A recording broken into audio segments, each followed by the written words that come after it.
You want the truth, Damien? Fine. Let's give everyone the truth they came here to see. The words hung in the air like smoke after a gunshot. Every conversation in my mother-in-law's pristine living room died instantly.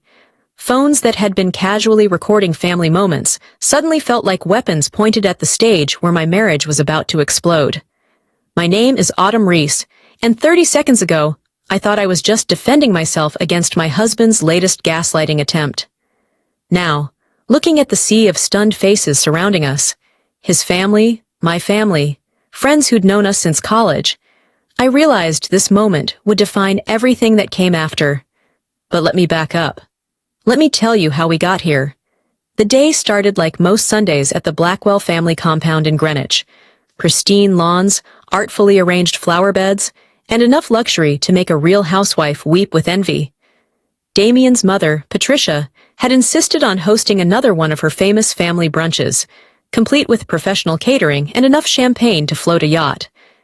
I should have known something was wrong when Damien spent an extra 20 minutes getting ready, adjusting his polo shirt and checking his hair in every reflective surface we passed. My husband of 6 years had always been vain, but this felt different. This felt calculated. "You look beautiful, babe," he said as we pulled into the circular driveway, but his eyes never left his phone screen. He was scrolling through something intently, his jaw tight with that familiar tension I'd learned to read like weather patterns. "Everything okay?" I asked, smoothing down my yellow sundress, the one he'd bought me for our anniversary, the one he always said made my dark skin glow like honey. "Perfect," he replied, but the word came out clipped, final, like a door slamming shut. Inside, the house buzzed with activity. Patricia had outdone herself again. Crystal stemware catching the morning light, fresh peonies in every corner, and that subtle classical music that made everything feel like a movie scene. Damien's sister Chelsea was setting up what looked like a professional photography station in the corner, complete with ring lights and a tripod. "Oh, good! You're here!" Patricia swept over in her signature cloud of Chanel and control. "Chelsea's documenting everything for her lifestyle blog today. Isn't that exciting? Real, authentic family moments." I caught the emphasis on authentic and felt my stomach drop. In Patricia's world, authentic meant whatever version of reality photographed best. "Autumn, honey, you'll love this," Chelsea chimed in, not looking up from her camera equipment. "I'm going for that effortless family vibe. Very Sunday morning in Connecticut energy. Just act natural." Natural? Right, because nothing says natural like having every moment choreographed for content creation. The first hour passed smoothly enough. We mingled, we laughed at Uncle Theodore's recycled golf stories, we complimented Aunt Vivian's new Botox results. I played my part perfectly. The adoring wife, the grateful daughter-in-law, the woman who'd somehow won the lottery by marrying into the Blackwell dynasty. But Damien was off. I caught him watching me during conversations, his dark eyes calculating. When his cousin Brandon started telling a story about his latest business venture, I noticed Damien's phone buzzing constantly. Each notification made his expression darker. "You're quiet today," I murmured when we found ourselves alone by the champagne fountain. "Just thinking," he said, but his voice had that edge I'd been hearing more often lately. The edge that appeared whenever his real estate deals went south, or his mother made one of her pointed comments about grandchildren. "About what?" He looked at me then, really looked at me, and something cold passed behind his eyes. "About trust, Autumn. About honesty in relationships." The words hit like a slap, but I kept my face neutral. We were surrounded by family, cameras were rolling somewhere, and Patricia had trained all her children never to cause scenes in public. "What's that supposed to mean?" "Nothing. Forget it." But he didn't move away, and his stare felt like a challenge. That's when Chelsea appeared with her camera crew. Apparently she'd upgraded from just documenting to directing. "Oh, perfect! You two look so serious. Very deep conversation between soulmates vibes. Don't mind us, just keep talking." The camera's red recording light blinked like an evil eye, and I felt the shift in the room's energy. Suddenly, everyone was paying attention, drawn by that magnetic pull of potential drama being captured for posterity. Actually, Damien said, his voice carrying that particular projection actors use on stage, we were just discussing something important. My blood ran cold. The way he said important felt loaded, dangerous. Damien, no, it's fine. I think transparency is crucial in relationships, don't you? He turned to address the growing crowd, his smile sharp as broken glass. Especially when it comes to honesty about the past. The room had gone quiet, except for the soft whir of Chelsea's camera and the increasingly frantic clicking of phone cameras. I could see Patricia's face from the corner of my eye, her practiced social smile frozen in place, but her eyes showing the first hints of panic. "What are you doing?" I whispered, but it was too late. Damien pulled out his phone with the flourish of a magician, revealing his trick. "I got an interesting call yesterday, babe, from someone who claims to know you. Claims to know you very well, actually." My heart hammered against my ribs, but I kept my voice steady. "I have no idea what you're talking about." "Really?" His eyebrows shot up in theatrical surprise. "Because Marcus Rodriguez says otherwise. Says you two had quite the relationship back in Atlanta. Says there are some things about your past you've been creative with." The name hit me like a physical blow. Marcus. My ex from 8 years ago. The one who'd tried to destroy my career when I wouldn't take him back. The one I'd finally escaped by moving to Connecticut and starting over. The one who'd apparently decided to gift-wrap my destruction and hand it to my husband. But here's what Damien didn't know about me. He'd married a version of Autumn Reese that I'd carefully constructed. Polite, accommodating, grateful for his family's acceptance. What he'd forgotten was that before I became his wife, I'd been a woman who'd survived an abusive ex, built a successful marketing career from nothing, and learned to fight for every inch of respect I'd ever earned. The old Autumn might have crumbled. The new Autumn? The new Autumn was about to remind everyone in this room exactly who they were dealing with. "So that's what this is about," I said, my voice cutting through the room's tension like a blade. "You invited me here, to your family's house, surrounded by cameras and relatives, to ambush me with lies from a man who stalked me for 2 years. Damien's confident expression flickered. This wasn't the response he'd expected. "Autumn, he provided proof." "Proof of what, exactly?" I stepped closer, and he actually stepped back. "Good. That Marcus Rodriguez is still obsessed with destroying my life? That he's so desperate for relevance, he'll manufacture drama with a married woman he hasn't seen in 8 years? He said you lied about your job history, about your family background. Stop." The word came out with such force that several people actually flinched. "Just stop right there, Damien, because you're about to make the biggest mistake of your life." The room had become a theater, and everyone knew they were watching something explosive. Phones were held higher. People had stopped pretending to do anything else. Even Patricia had abandoned her hostess duties and was staring with the horrified fascination of someone watching a car crash in slow motion. "You want to do this here, now, in front of everyone?" I gestured to the crowd, to the cameras, to his family's shocked faces. "You want to humiliate me based on the word of a man who threatened to ruin my life because I wouldn't sleep with him anymore? I'm not trying to humiliate you. I'm trying to understand." "No, you're not." I laughed, but there was nothing funny about the sound. "You're trying to punish me. For what, Damien? For not being grateful enough? For not fitting into your family's perfect mold quickly enough? For having a life before I met you?" His face was flushing now, that telltale red that crept up his neck when he was losing control. "That's not what this is about." "Then what is it about? Because from where I'm standing, it looks like you just called your wife a liar on camera without bothering to ask for her side of the story first." The silence stretched like a rubber band about to snap. I could see his family exchanging glances, could feel the weight of everyone's expectations. This was the moment. This was where I either let him destroy me or I fought back with everything I had. I chose war. "You want the truth, Damien? Fine.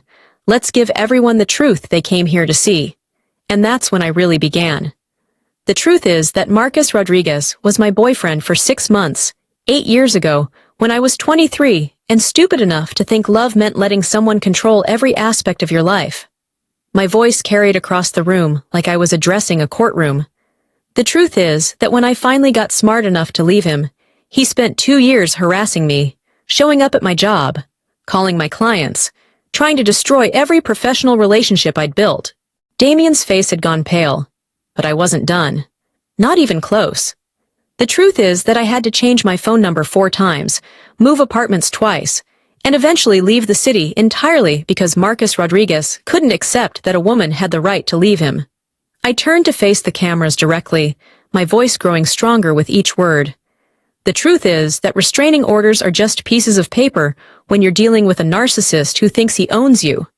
Autumn, I didn't know, Damien started, but I cut him off with a look that could have frozen lava. Oh, you didn't know. But you didn't think to ask, did you? You didn't think to maybe have a private conversation with your wife before deciding to publicly humiliate her at a family gathering. I gestured to the crowd of faces staring at us in stunned silence. You thought it was better to just assume the worst and put on a show for everyone? His mouth opened and closed like a fish gasping for air. Behind him, I could see his mother's face cycling through expressions, shock, embarrassment, and something that might have been the first glimmer of respect for the daughter-in-law she'd always seen as beneath her son. And you want to know what else is true? I continued, my voice gaining momentum like a freight train. Marcus called your office 3 weeks ago, not yesterday. 3 weeks ago. I know because your secretary Jennifer is dating my friend Keisha from yoga class, and she mentioned some crazy ex had called asking questions about me. The color drained from Damien's face completely. Busted. That's right. You've been sitting on this for 3 weeks, planning this moment, choreographing my humiliation like it was some kind of performance art. Did you pick today because you knew Chelsea would be filming? Did you think the cameras would make it more dramatic? I was trying to give you a chance to explain. By ambushing me? By calling me a liar in front of our families without even asking for my side of the story? I shook my head, genuinely disgusted. That's not giving someone a chance, Damien. That's setting them up to fail. The room was so quiet I could hear someone's stomach growling 3 people away. Every eye was locked on us, every phone was recording, and I realized this moment would be dissected and analyzed and shared until everyone in our social circle had seen it. Good. Let them see. But here's what really gets me, I said, my voice dropping to a dangerous whisper that somehow carried to every corner of the room. Here's what makes this whole thing so perfectly, beautifully ironic. Damien's eyes widened with what looked like actual fear. You want to talk about lies? Let's talk about lies, sweetheart. I pulled out my own phone, and the gesture felt like drawing a sword. Let's talk about the lie you told me about working late last Thursday when you were actually at Murphy's Tavern with your ex-girlfriend Sloane. His face went ashen. How did you... Instagram stories are public, darling. Sloane's not very bright, but she's consistent about documenting every moment of her life, including the ones where she's sharing appetizers with married men. I held up my phone, showing a screenshot of Sloane's story, Damien clearly visible in the background, laughing at something she'd said. Gasps rippled through the crowd like waves. Patricia actually clutched her pearls, literally clutched them. Or, I continued, warming to my theme, should we discuss the lie about why you really needed to work from home last month when you were actually meeting with divorce attorneys? The silence that followed was deafening. You could have heard a pin drop in the next county. That's right, everyone. While I was planning our 6th anniversary dinner, my devoted husband was meeting with lawyers, trying to figure out how to divorce me while keeping as much of our shared assets as possible. I looked directly at Damien, who now looked like he might vomit on his mother's Persian rug. Did you think I wouldn't find out? Did you think I was too stupid to notice the credit card charges? Too trusting to ask questions when you started hiding your phone and password protecting everything? Autumn, please. His voice cracked on my name. Please what? Please stop telling the truth? Please spare you the embarrassment you just tried to dump on me? I laughed, and this time there was genuine humor in it. Oh, honey, we're just getting started. I could see his family members looking at each other, with expressions ranging from horror to fascination. Uncle Theodore was filming with 2 different phones. Cousin Brandon had his mouth hanging open like a door with broken hinges. Even the catering staff had stopped pretending to work and were openly staring. See, here's what you didn't count on, I said, circling him like a predator who'd found wounded prey. You thought you married some grateful little nobody who'd just take whatever you dished out. You thought wrong. I turned to address the room at large, my voice carrying like I was giving a TED Talk on the subject of my own liberation. Ladies and gentlemen, let me introduce myself properly. My name is Autumn Reese, and I'm a senior marketing director at Hartley & Associates. You know, the firm that just landed the Miller Corporation account. The one that's been in the news all week. I'm the lead on that project. Murmurs of recognition rippled through the crowd. The Miller Corporation deal had been huge news in Connecticut business circles. I have a master's degree from Emory University, which I paid for myself by working 3 jobs and taking student loans I'm still paying off. I've built my career from absolutely nothing, survived an abusive relationship that nearly destroyed me, and rebuilt my entire life in a new city where I knew no one. My voice grew stronger, more confident. I've never lied to my husband about my past, my work, or my family. When he asked about my ex-boyfriends, I told him the truth, that I'd been in an abusive relationship and didn't like to talk about it. When he asked about my family, I told him the truth, that we're not close, and I prefer to keep that part of my life private. I looked directly at Damien, who seemed to be shrinking before my eyes. But apparently, honesty isn't enough when you're married to someone who needs a reason to justify his own betrayals. Autumn, You never meant to get caught. The words came out flat, final. You never meant for everyone to see what you're really like. You thought you could control the narrative, make me the villain in our story so you could walk away looking like the victim. I gestured to the cameras, to the stunned faces, to his mother's horrified expression. How's that working out for you? The room erupted in whispers and shocked exclamations. Someone, I think it was Aunt Vivian, actually said, "Oh my God," loud enough for everyone to hear. Chelsea was still filming, her eyes wide with the realization that she'd captured something way more dramatic than lifestyle content. But I wasn't done. Oh no, I was nowhere near done. You know what the really sad part is? I continued, my voice cutting through the chaos like a conductor calling an orchestra to order. I actually loved you. Past tense, Damien. Loved. As in, no longer applicable. The past tense hit him like a slap. His face crumpled for just a moment before his defensive anger kicked back in. You can't just... We can talk about this at home. Home? I laughed, and the sound was sharp enough to cut glass. You mean the home where you've been planning to divorce me? The home where you've been lying to my face for weeks while plotting my public humiliation? That home? Patricia finally found her voice. Perhaps we should all take a breath. No, Patricia, we shouldn't. I turned to face my mother-in-law directly, and she actually stepped backward. Because your son just taught me something valuable about your family. He taught me that when you want to destroy someone, you don't do it privately like a decent person. You do it publicly, with cameras rolling, so everyone can watch. Her mouth opened and closed soundlessly. So let's follow his example, shall we? I pulled out my phone again, and Damien's eyes went wide with panic. Let's talk about the other lies. Let's talk about how he told me he was working late on our anniversary when he was actually at a casino in Atlantic City, losing $3,000 we couldn't afford. More gasps. Patricia looked like she might faint. Let's talk about how he borrowed money from our joint savings account, money I'd been saving for 2 years for my master's degree, to invest in his buddy's cryptocurrency scheme without telling me. Damien lunged forward, trying to grab my phone. Autumn, stop, please!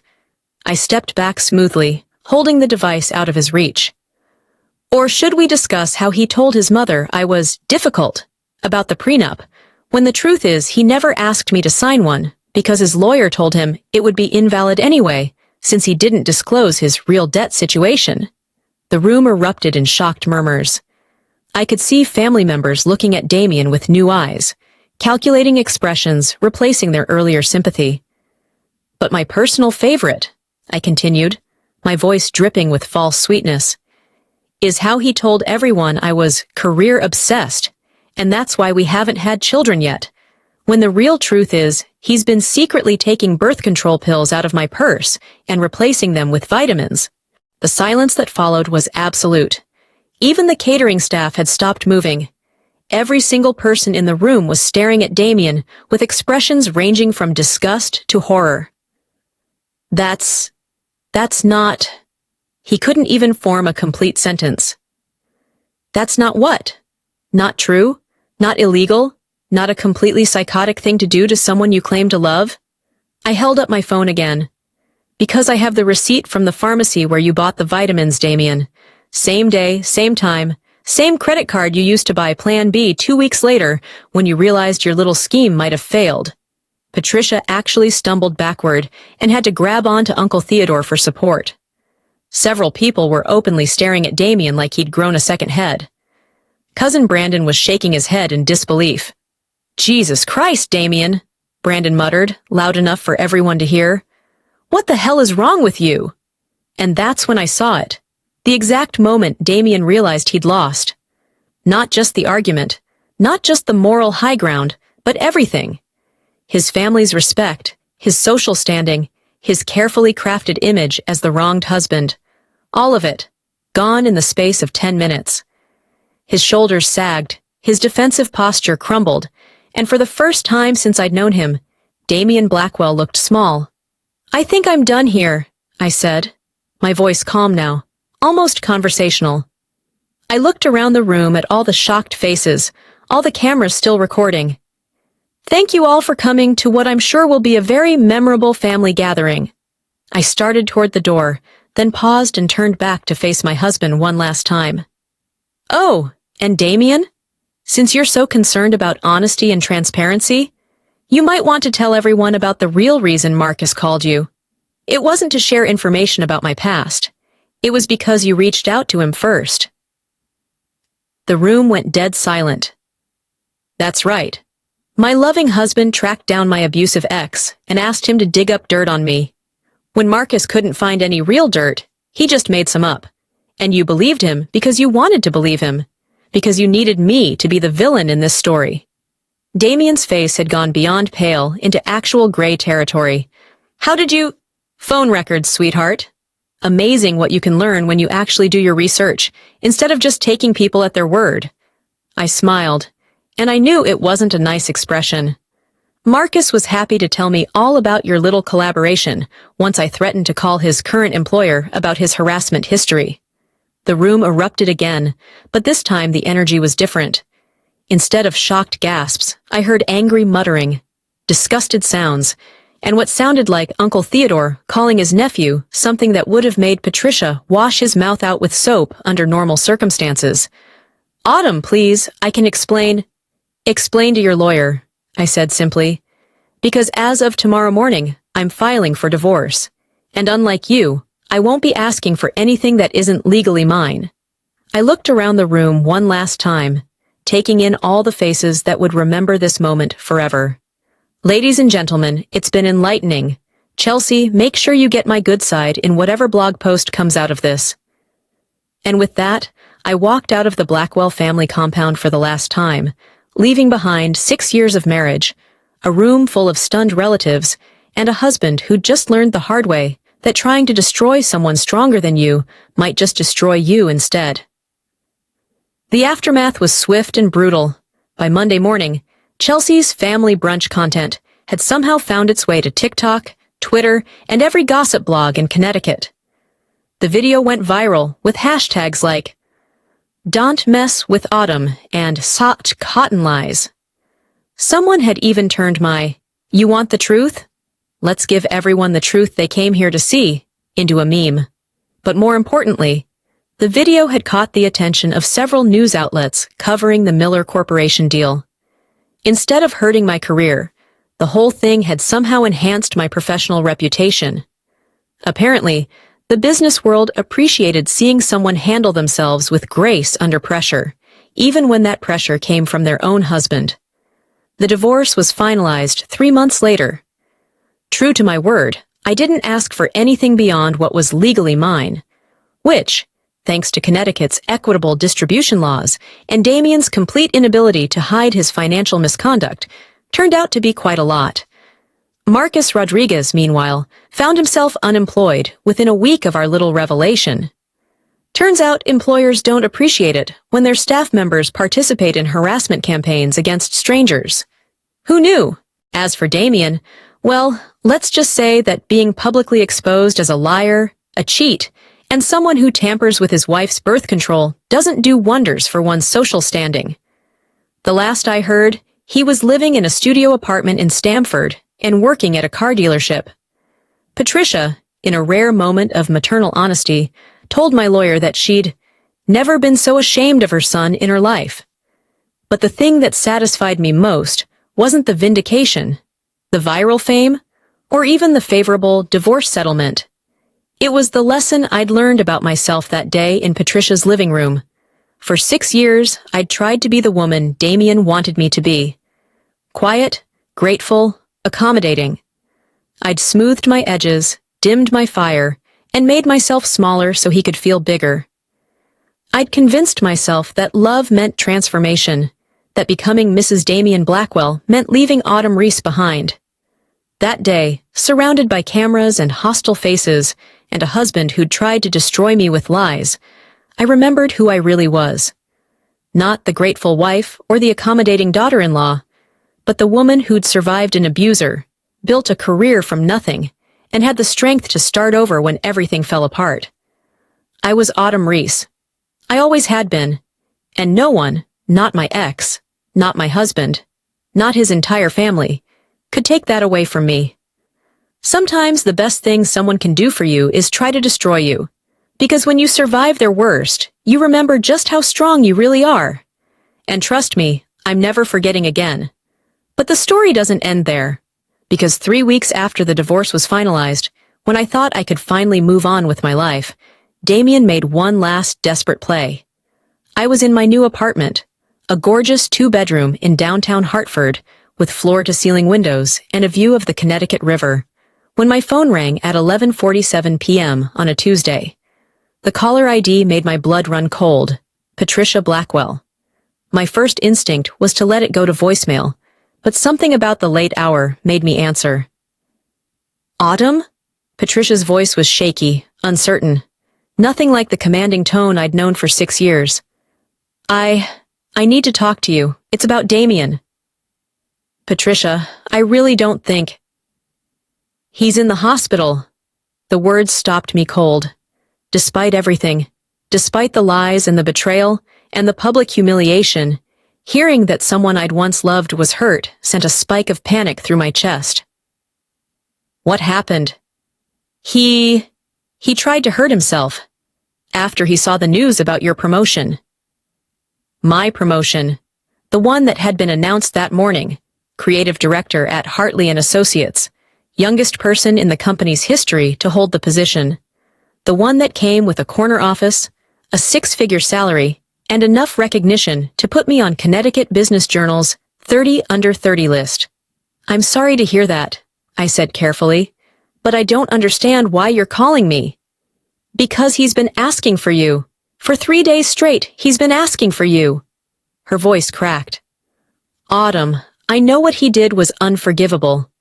I know you owe us nothing, but he's my son, and I'm scared he might try again. The manipulative part of my brain, the part that had been trained by years of emotional chess games, recognized this for what it was. A guilt trip, a last-ditch attempt to drag me back into their dysfunction. The old Autumn might have caved, might have rushed to the hospital to play savior one more time. But the new Autumn, the one who'd learned her worth in front of 30 people and 500,000 TikTok viewers? Patricia, I'm sorry Damien is struggling. I truly am. But his mental health is not my responsibility.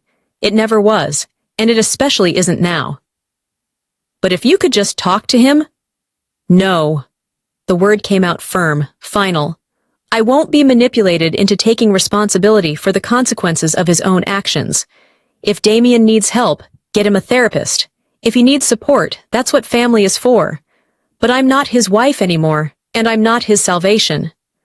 There was a long pause. Then, in a voice so small, I almost didn't recognize it. You're right. I'm sorry. I shouldn't have called. Patricia? I said, stopping her before she could hang up. Get him real help. Professional help. Because whatever game he's playing right now, it won't work on me, and it's only going to hurt him more in the long run. After I hung up, I poured myself a glass of wine and stood at my window, looking out at the city lights reflecting on the river. 6 months ago, that call would have had me racing to the hospital, ready to sacrifice my own peace of mind to save someone who'd tried to destroy me. Tonight, it just reminded me how far I'd come. The next morning brought another surprise. Jennifer from Damien's old office called. Apparently she'd quit and was now working for a competitor, with information that made my coffee taste like ash in my mouth. Autumn, I thought you should know. Damien's been telling people you're the reason he's in therapy. Not because of what he did, but because you destroyed his reputation with lies. Of course he has. But here's the thing. I recorded some of his conversations with Marcus Rodriguez. I kept them as insurance after the whole thing blew up, in case there was legal fallout for the company. Jennifer's voice dropped to a whisper. You need to hear these, because what he was planning, it was so much worse than what actually happened. An hour later, I was sitting in a coffee shop in downtown Hartford, listening to audio recordings that made my blood run cold. Damien's voice, crystal clear through Jennifer's phone speakers, discussing strategy with Marcus like they were planning a military campaign. The goal isn't just to embarrass her, Damien's voice said. It's to completely destroy her credibility, personal and professional. I can fabricate more stories, Marcus replied, his voice eager, hungry. Maybe something about drug use? Or stealing from previous employers? No, nothing that can be easily disproven. Just enough to plant doubt, make people wonder what else she's hiding. And then what? Then I divorce her, claim emotional distress from discovering who I really married, and she's left with nothing. No reputation, no credibility, no future. She'll have to start over again, and this time, she won't have me to prop her up. The recording went on for another 10 minutes, detailing their plan to systematically destroy every aspect of my life they could reach. My job, my friendships, my professional network, all of it was fair game in their twisted campaign. But the worst part came at the end, when Marcus asked what would happen if I fought back. Damien's laugh was cold, calculating. She won't. She's too grateful, too afraid of losing what she has. Autumn spent her whole life making herself smaller to keep other people happy. She's not going to suddenly grow a spine now. When the recording ended, I sat in silence for a full minute, processing what I'd just heard. Then I started laughing. Not the bitter, angry laughter from that day at Patricia's house, but genuine, delighted amusement. He really didn't know me at all, did he? I said to Jennifer, who was watching me with concerned eyes. Autumn, are you okay? You look... I look what? Dangerous. Good. Because I was about to do something that would teach Damien Blackwell the final lesson in exactly who his ex-wife really was. The plan came together beautifully, like pieces of a puzzle I'd been unconsciously collecting for months. Step 1. I forwarded the recordings to my lawyer, who confirmed what I already suspected. Conspiracy to commit defamation, intentional infliction of emotional distress, and a handful of other charges that would make any future attempts at manipulation very expensive for Damien. Step 2. I sent copies to Damien's current employer, the car dealership, along with a politely worded letter explaining that, while I had no intention of pursuing legal action at this time, I felt they should be aware of their employees' extracurricular activities. Step 3. I called Marcus Rodriguez's current girlfriend, a sweet woman named Diana, who I'd tracked down through social media, and had a very illuminating conversation about her boyfriend's hobby of harassing his ex-girlfriends. But step 4 was my masterpiece. I called Patricia. "Mrs. Blackwell, it's Autumn. I've been thinking about our conversation last night, and I'd like to talk to Damien after all." The relief in her voice was palpable. "Oh, Autumn, thank you. I knew you still cared about him deep down." "I don't," I said calmly, "but I think he needs to hear something from me directly. Something that might help him understand why his current approach to dealing with our divorce isn't working." 3 hours later, I walked into Hartford Hospital's psychiatric ward, wearing my best business suit and carrying a folder that contained copies of everything: the recordings, the financial records, the documentation of his birth control sabotage, all of it. Damien looked terrible.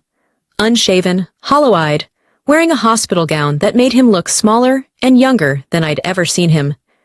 For just a moment, I felt a flutter of the old sympathy, the old urge to fix and save and heal. Then, I remembered his voice on those recordings, planning my destruction like it was a game. "Hello, Damien." "Autumn!" His voice cracked on my name. I'm so sorry, for everything. I was so wrong, and I know I can never make it up to you. But maybe we could try—" "Stop." I sat down in the chair across from his bed and placed the folder on the rolling table between us. "We need to talk, really talk. No lies, no manipulation, no performance for anyone else's benefit." His eyes flicked to the folder nervously. "What's that?" "Evidence." I opened it and pulled out the first transcript. "This is a recording of you and Marcus Rodriguez planning to destroy my life. Would you like me to read it aloud, or would you prefer to remember what you said yourself?" The color drained from his face completely. "How did you—" "It doesn't matter how I got it. What matters is that I have it. All of it. Every conversation, every plan, every twisted little scheme you two cooked up." I leaned forward, my voice dropping to a whisper. "Did you really think I was too stupid to figure it out? Too weak to fight back? Too grateful to stand up for myself?" "Autumn, please." "You know what the sad part is?" I continued, pulling out more documents. "I actually mourned our marriage. Even after everything you did, even after you humiliated me in front of your entire family, part of me was sad about losing what I thought we had." Tears were starting to form in his eyes, but I felt nothing. No sympathy, no anger, no satisfaction. Just a cold, clear sense of purpose. But then I heard these recordings, and I realized I wasn't mourning the loss of a marriage. I was mourning the loss of an illusion, because the man I thought I married never existed, did he? "I loved you." No, you didn't. You loved controlling me. You loved having someone grateful enough to accept whatever scraps of affection you threw their way. You loved feeling superior to the woman who'd won the lottery by marrying you. I pulled out the final document, a legal notice. "But here's what you never understood about me, Damien. I didn't win any lottery by marrying you. You won the lottery by marrying me." I slid the paper across to him. His hand shook as he picked it up. "What is this?" "A restraining order. And notice that I'm pursuing charges for conspiracy, harassment, and reproductive coercion." I stood up, smoothing my skirt. "You see, while you've been in here playing victim, I've been busy making sure you understand exactly what the consequences are for trying to destroy someone stronger than you." "Autumn, you can't—" "I'm in the hospital. And you'll probably be in court next month. Funny how actions have consequences, isn't it?" I headed toward the door, then paused and turned back to look at him one last time. The man I'd once loved, once tried so hard to please, once shaped myself around like water finding its level. "Damien?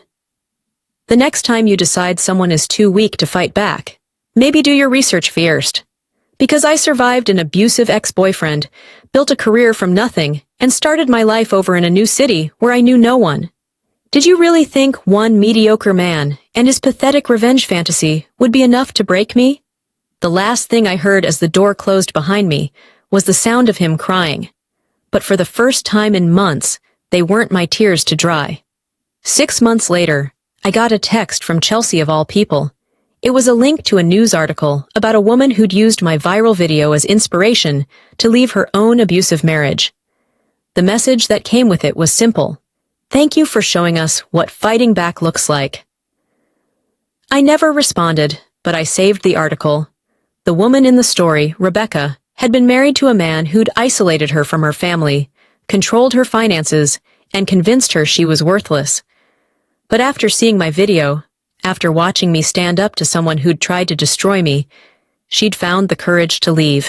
The article included a quote that made me smile. If Autumn could fight back after being ambushed in front of cameras and family, I could fight back too. She showed me that being afraid doesn't mean you have to stay a victim. That text led to others. Women reaching out through social media, through mutual friends, through professional networks. All of them with the same message. Thank you for showing us it was possible. I started speaking at conferences about workplace harassment and personal resilience. Not because I wanted to be famous, but because I'd learned something important in Patricia's living room that day. Sometimes the most important battles we fight aren't just for ourselves. They're for every person who needs to see that survival is possible, that fighting back is worth it, and that the truth, when you're brave enough to tell it, really can set you free. Even if it destroys everything else in the process, especially then. As for Damien, he spent 2 weeks in psychiatric hold, followed by court-ordered therapy and a year of probation. He lost his job at the dealership. Apparently, they weren't thrilled about employing someone with active legal cases involving harassment and conspiracy. Last I heard, he was working at a call center in Bridgeport and living with his mother again. Marcus Rodriguez wasn't so lucky. Diana, his girlfriend, turned out to be a family law attorney who didn't take kindly to discovering her boyfriend was a serial harasser. Between her connections and the evidence I'd provided, Marcus found himself facing both civil and criminal charges. His LinkedIn profile now lists him as seeking new opportunities, which is corporate, speak for, unemployable. Patricia and I never spoke again after that final phone call, but she did send a handwritten note with my final divorce papers that simply read, "I'm sorry, you deserved better." I kept it, not out of sentimentality, but as a reminder that even the most unlikely people can find their conscience when forced to confront reality.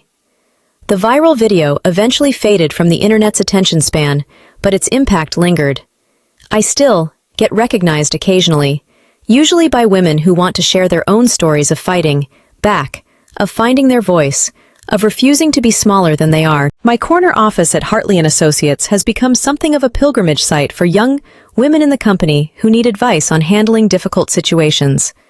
I keep a framed screenshot of that TikTok on my desk, not the moment of confrontation, but the moment right after, when I'm walking away from that house for the last time.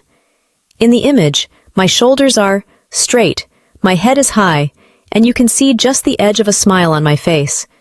That smile says everything. I survived. I fought back. I won. And every day, in small ways and large ones, I keep winning. Because the truth is, when someone tries to destroy you and fails, they don't just lose, they make you stronger than you ever thought possible.